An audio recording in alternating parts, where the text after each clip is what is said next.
Sagrado é poder compartilhar a palavra de Deus. Eu lembro daqui da igreja, faz também pouco tempo que estou aqui como pastor Rafael, um ano, né? Fazendo um ano agora. Também eu aqui no Rio Grande do Sul, um ano e meio. Pode ver a igreja bonita para glorificar o nome de Deus. Amém? Também, como o pastor Rafael colocou, como temos cuidado da área da secretaria, eu quero destacar aqui onde está a Ângela, que é a nossa secretária, então, distrital. Na nossa união, aqui a União Sul, temos trabalhado assim bem diretamente com a secretaria, todos os dados, informações, e hoje a secretaria da União que está, se fosse colocar um ranking entre o primeiro lugar de tudo, é aqui a secretaria do distrito de São Leopoldo. De toda a União, então, dos estados do Paraná, Santa Catarina e Rio Grande do Sul, aqui é a número 1, a referência hoje de secretaria para a União Sul, de todos os 3 estados, é São Leopoldo. Então, quando ela precisar de alguma informação sua, ajude a Ângela, tá bom? Com o pastor Rafael. Então, parabéns a Ângela pelo trabalho que tem feito aí no distrito. E eu quero trazer uma história aqui, aproveitando esse tema, né? Comunidades transformadas. Trazer aquilo que nós temos estudado junto na lição da Escola Sabatina, trazer essa comunidade, a comunidade de Israel. O momento desta formação da comunidade de Israel. Vocês sabem que Deus chamou, e estamos estudando, um grande homem, Moisés. E Moisés teve esse desafio de libertar o povo, aonde eles deveriam começar um processo de uma jornada. E quando eles começam o processo dessa jornada, eles tinham uma meta, eles tinham um objetivo. Qual era o objetivo deles? Chegar a Canaã. Lembram? E quando eles estavam à porta de Canaã, e é onde eu quero trazer para nós aqui essa mensagem. Diz assim, Números capítulo 13, o primeiro versículo. Disse o Senhor a Moisés: envia homens que espiem a terra de Canaã, que eu hei de dar aos filhos de Israel. De cada tribo de seus pais enviareis, um homem sendo cada qual príncipe entre eles. Vamos lá. Então vamos aqui. Eles estão no deserto, Parã, e eles recebem essa orientação para que eles entrassem, então, naquela terra. Quantos homens ali foram selecionados? 12. E você que gosta de estudar a Bíblia, qual o nome dos 12 espias? Interessante que nós não guardamos na mente o nome dos 12. Nós lemos, fazemos o ano bíblico, mas nós não guardamos. E nós lembramos de quem? De Josué e Caleb. Então, desses 2 jovens que quero falar agora, Josué e Caleb, eles foram 12 jovens, certo? Para conhecer uma cidade. Para conhecer, podemos dizer assim, uma nova comunidade, onde eles deveriam entrar. E eles tinham esse desejo. E eles chegaram. Então, nesta nova cidade, região. E o que eles viram encheu os olhos de cada.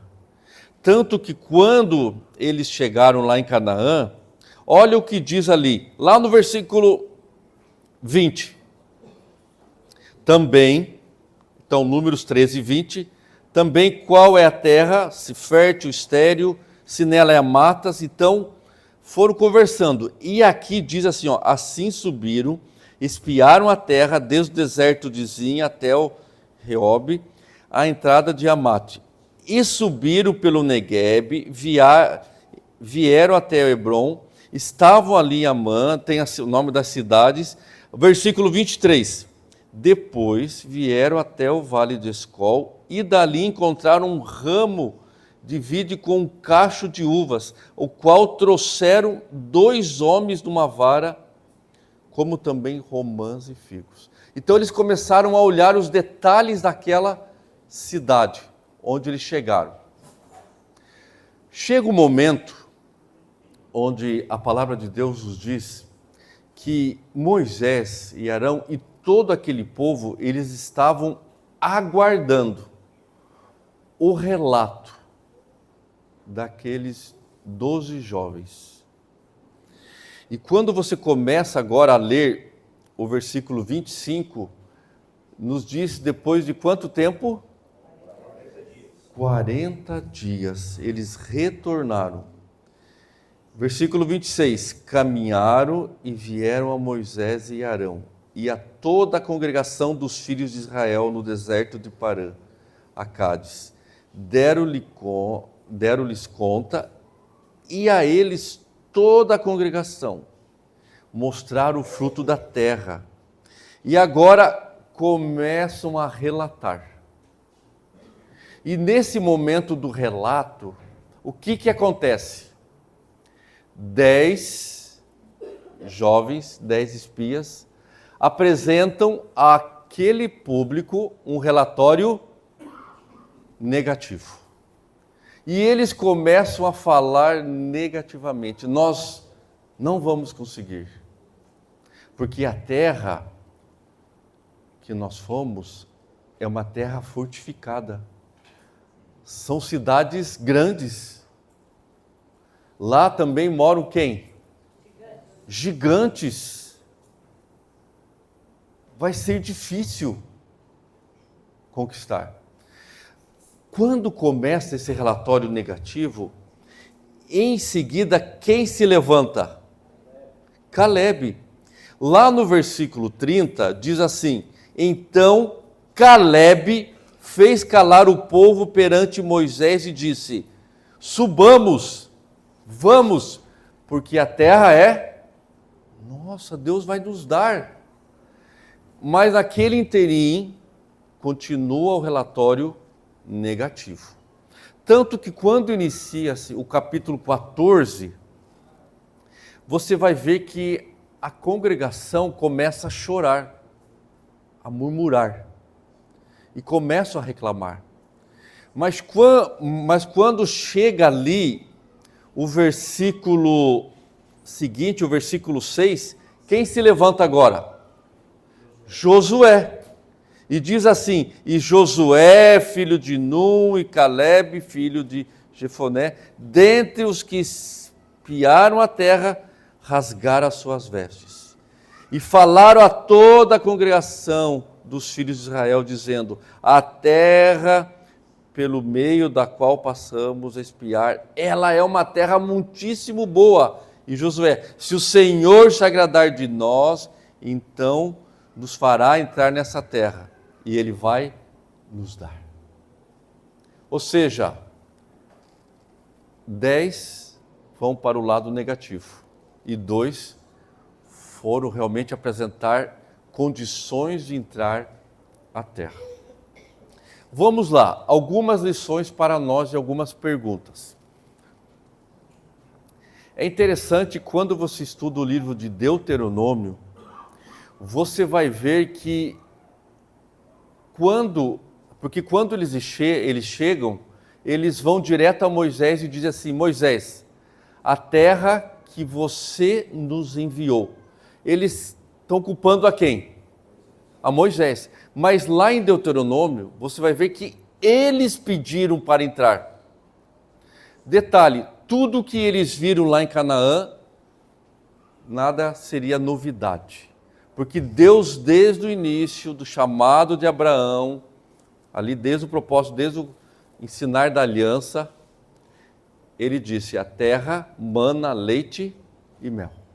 A terra, ela é boa. A terra é para vocês. Lá moram gigantes, mas a terra será de vocês.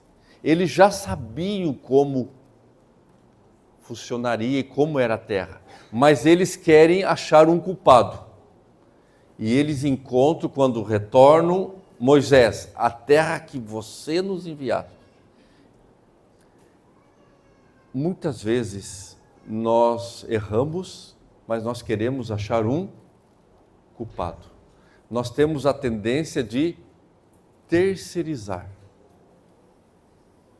Algumas vezes no relacionamento, o filho é seu. Não, o filho é seu. Não, você é o culpado. Nós temos a tendência de terceirizar e não assumir a culpa ou o erro. E assim fora com esses homens. Outro detalhe aqui. E até nós comentamos ali na classe da lição da Escola Sabatina.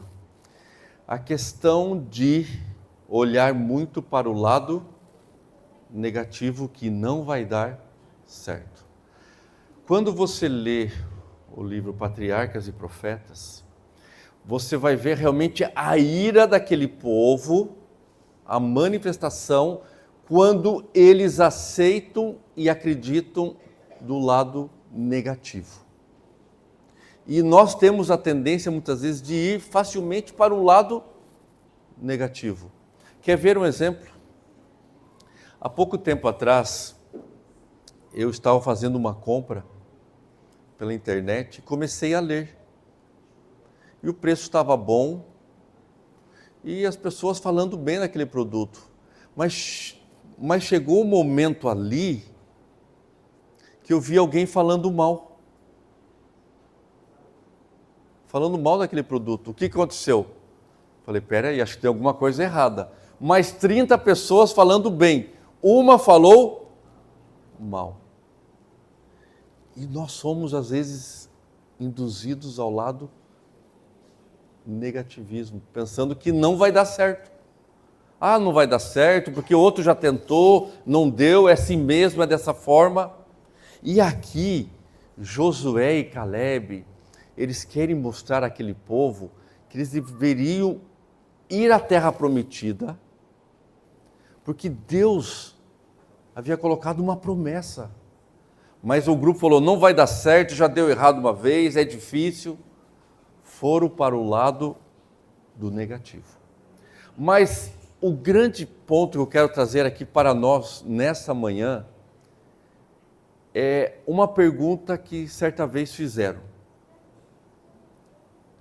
Por que Josué e Caleb, quando eles se levantam para falar, eles não lembram, e no discurso deles, vocês podem ver, eles não relembram e não colocam no discurso os milagres até o momento efetuados, realizados por Deus. Porque até o momento aconteceram milagres? Sim ou não? Que milagres haviam acontecido até o momento aqui, no deserto? Vamos lá, as pragas, passagem do Mar Vermelho, foi um milagre? Qual outro milagre até o momento? As águas, que mais? A nuvem que protegia de dia, noite, coluna de fogo, maná. Por que eles não fazem referência a esses milagres? Dizendo o seguinte, vocês não lembram o que Deus fez até aqui? Os milagres que Deus realizara? Vocês acham que Deus não vai fazer um milagre ali? Não sei se você vai concordar, mas eram os milagres que estavam em questão ali.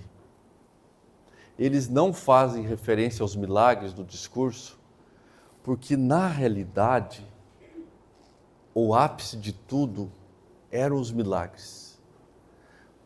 Por quê? Quando eles entraram em Canaã, e eles olharam tudo lá, eles pensaram, quem vai ter que cuidar dessa cidade? Quem que vai ter que cuidar aqui? Porque é o seguinte, pensaram, quem vai ter que plantar? Porque lá no deserto nós temos o quê? nós temos a comida pronta. Quem vai ter que pagar a água e a luz? Lá no deserto nós temos o aquecimento. Está frio? Nós temos aquecimento. Está calor? Nós temos aquecimento. Aqui, quem vai ter que pagar a luz e a água? Quem vai ter que preparar a comida? Melhor, nós vamos ter que preparar a terra, arar, semear, cuidar dela, colher e preparar. E a roupa? Eles começaram a pensar, eu quero trazer o deserto de uma forma diferente. Porque muitas vezes quando nós falamos em deserto, é a dificuldade, tristeza, mas esse deserto para eles era um deserto confortável, porque eles tinham tudo, e eles não queriam perder este tudo, porque eles teriam que ir para a Canaã, teriam que, em outras palavras, arregaçar as mangas e trabalhar, lutar. Mas eles queriam ficar, em outras palavras, ou em uma outra palavra, no comodismo. No comodismo. É por isso que Josué e Caleb se levantam como dois jovens. Vamos conquistar esta terra. Nós vamos lutar. Eles não falam, eles não dizem, Deus vai abrir, fazer milagre. Nós vamos lutar, vamos subir, porque nós temos condições. Você já viu um relato estatístico que em que momento acontecem acidentes que envolvem carros? Quando estamos perto de casa. E é isso que está acontecendo. Eles estão à beira de Canaã.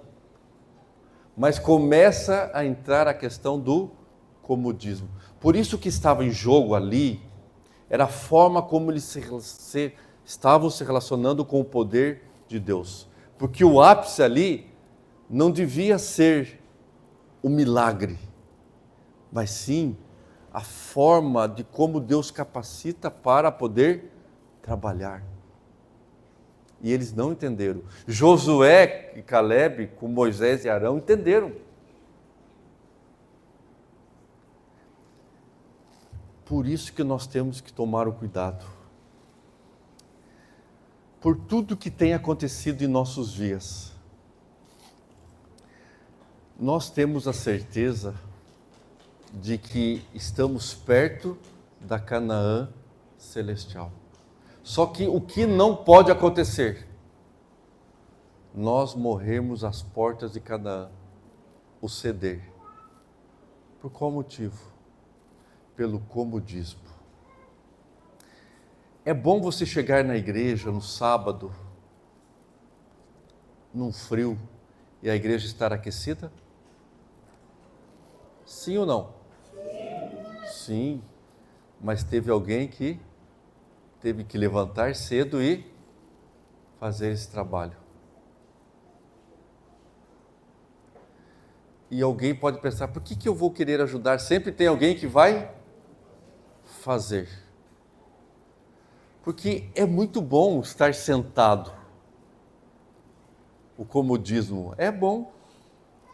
Sempre ter o pensamento, sempre tem alguém que vai fazer. Só que nós não podemos ficar nesse deserto do comodismo, principalmente nos dias atuais que nós estamos vivendo.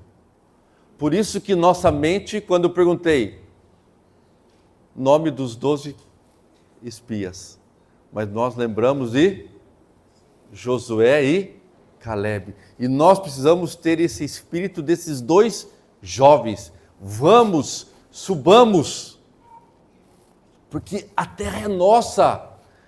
Da mesma forma, o novo céu e nova terra que nós falamos, ela é nossa.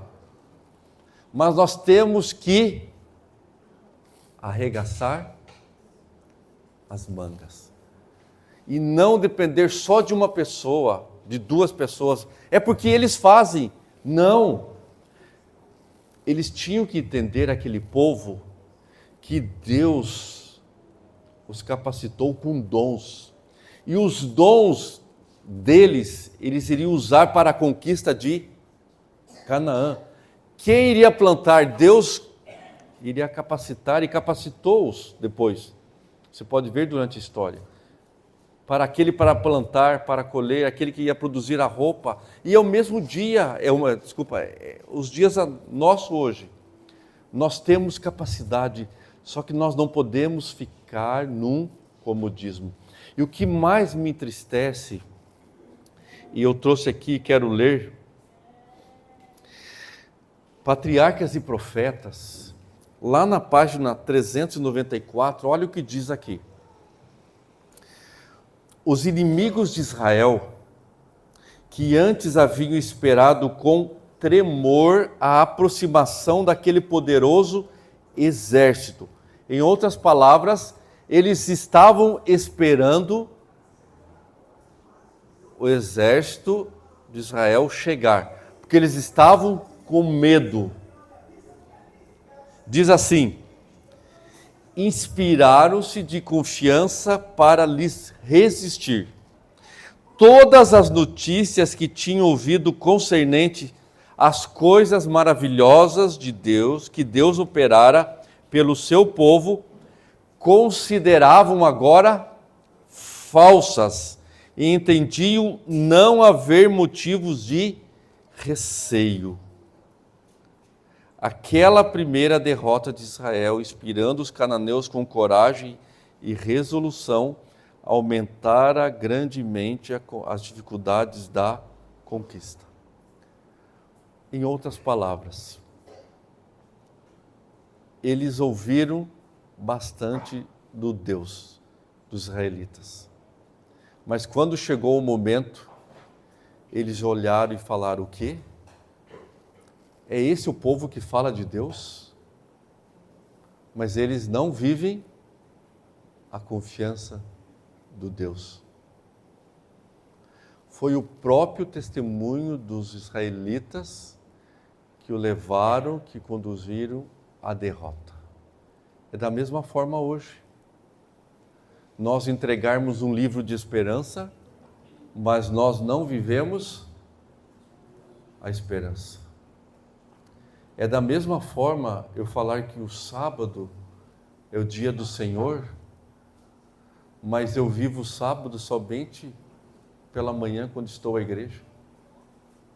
É a mesma coisa eu falar que Jesus vai voltar, mas os meus atos são que como Jesus não fosse voltar.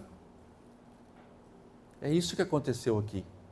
E a forma de viver dos israelitas, o testemunho deles, levou a dizer o seguinte, os cananitas: tudo é mentira, é balela, não existe nada desse Deus. Vamos e nós vamos conquistar os israelitas, e não eles que vão nos conquistar. O pedido do povo qual foi?